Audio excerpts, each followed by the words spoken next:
Hi dears, assalamu alaikum. Welcome to Ask Tamil. நான் உங்க சாய்ரா ஆஷிக். எல்லாரும் எப்படி இருக்கீங்க? இன்னைக்கு நம்ம அதிகப்படியான மருத்துவ குணங்கள் நிறைஞ்ச ஒரு சூப்பரான பழத்தை பத்தி தான் பார்க்க போறோம். இது நிறைய பேர் பார்த்திருப்பீங்க. ரொம்பவே சூப்பரா இருக்கும். இது வந்து பாத்தீங்கன்னா ஈச்சம்பழம். இது செங்காயா இருக்கும் இல்லையா? அந்த மாதிரி ஸ்டேஜ்ல இருக்கக்கூடியது. இது நல்லா பழுத்ததுக்கு அப்புறம் காய வச்சு பதப்படுத்தி நமக்கு பேரிச்சம்பழமா கிடைக்குது. இது நம்ம நாடுகளிலே நிறைய கிடைக்குது. நல்ல பழுத்து காய வச்ச பேரிச்ச பழங்களா வாங்கும்போது அதனுடைய விலை கூடுதலா இருக்கும். இந்த மாதிரி வாங்கும்போது விலை கம்மியாக இருக்கும். ஆனால் நம்ம இதை உடனே சாப்பிட்ற மாதிரி இருக்கும். நல்லா இருக்குங்க டேஸ்ட்டு. இது வரைக்கும் சாப்பிடாதவங்க வாங்கி சாப்பிட்டு பாருங்கள். நல்ல பழுத்து காய வச்சு பதப்படுத்தின பேரிச்சம்பழத்தில் எந்த அளவுக்கு சத்து இருக்குதோ அதே மாதிரியே இந்த செங்காயிலையும் இருக்குது. இதை நான் ஸ்மூதி செய்கிறதுக்காக வாங்குவேன். இதில் ஸ்மூதி செய்யும் போது ரொம்ப டேஸ்ட்டாக இருக்கும். கண்டிப்பாக ட்ரை பண்ணி பாருங்கள். இந்த ஈச்சம்பழத்தில் பொட்டாசியம், கால்சியம், பாஸ்பரஸ் போன்ற மூலப்பொருட்கள் ரொம்பவே அதிகமாக இருக்குது. இது நம்ம உடம்புல எலும்புகளை தேய்மானமாக விடாமல் பார்த்துக்கும். அதே மாதிரி எலும்புகளை நல்லா ஸ்ட்ராங்காக வச்சுக்கும். ஸோ குழந்தையிலேருந்தே சாப்பிட்டுட்டு வர்றது ரொம்பவே நல்லது. அதே மாதிரி இது கண்ணுக்கு ரொம்ப நல்லதுங்க. நம்ம உணவில் ஏற்படக்கூடிய ஊட்டச்சத்து குறைபாடால் மாலைக்கண் நோய், கண் பார்வை மங்கி போகிறது, இந்த மாதிரியான பிரச்சனைகள்லாம் வரவிடாமல் பாதுகாத்துக்கும். கண்ணில் புரை விழுதுன்னு சொல்லுவாங்க இல்லையா, அந்த மாதிரியான பிரச்சனையும் வராமல் தடுக்கும். ஈச்சம்பழத்தில் இரும்பு சத்து ரொம்பவே அதிகமாக இருக்குது. அதனால் வளர்கிற குழந்தைங்களுக்கு, கர்ப்பிணிகளுக்கு, வயசானவங்களுக்குலாம் ரொம்பவே நல்லது.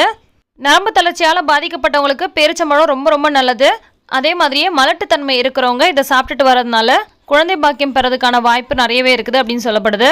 அதே மாதிரி கர்ப்பிணிகளுக்கும் ரொம்பவே நல்லது. இந்த மாதிரி ஒரு ஈச்சம்பழமோ அல்லது தினமும் ஒரு பேரிச்சம்பழமோ சாப்பிட்டுட்டு வரும்போது வயிற்றில் இருக்க குழந்தைக்கு தேவையான ஊட்டச்சத்து நல்லா ஃபுல்லாக கிடைக்கும். ஈச்சம்பழத்தை காலையிலையும் நைட்டும் நல்லா மென்று சாப்பிட்டுட்டு ஒரு டம்ளர் பசும்பால் குடிச்சிட்டு வந்தீங்கன்னா நரம்பு தளர்ச்சி சரியாக போகும் அப்படின்னு சொல்லப்படுது. இது டேஸ்ட் ரொம்ப நல்லா இருக்கும். லைட்டான ஒரு துவர்ப்பு சுவையோடு இருக்கும். உடல் எடை குறைக்கிறதுக்கு இது ரொம்ப சூப்பராக ஹெல்ப் பண்ணுங்க.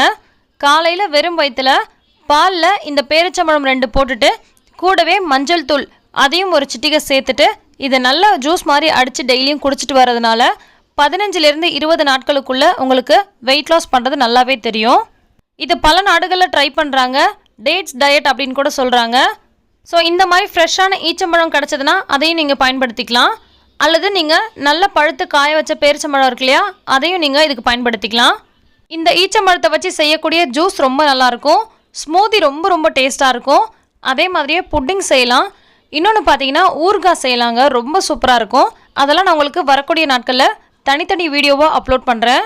இந்த ஈச்சம்பழம் சாப்பிட்றதுனால நம்ம உடம்புல தங்கியிருக்கக்கூடிய தேவையில்லாத விடாப்படியான வெளியேற்ற முடியாத கெட்ட கொழுப்புகளை கரைச்சி வெளியில் கொண்டு வரக்கூடியதாக இருக்குது. அது மட்டும் இல்லாமல் நோய் எதிர்ப்பு சக்தியை கூட்டக்கூடியதாக இருக்குது.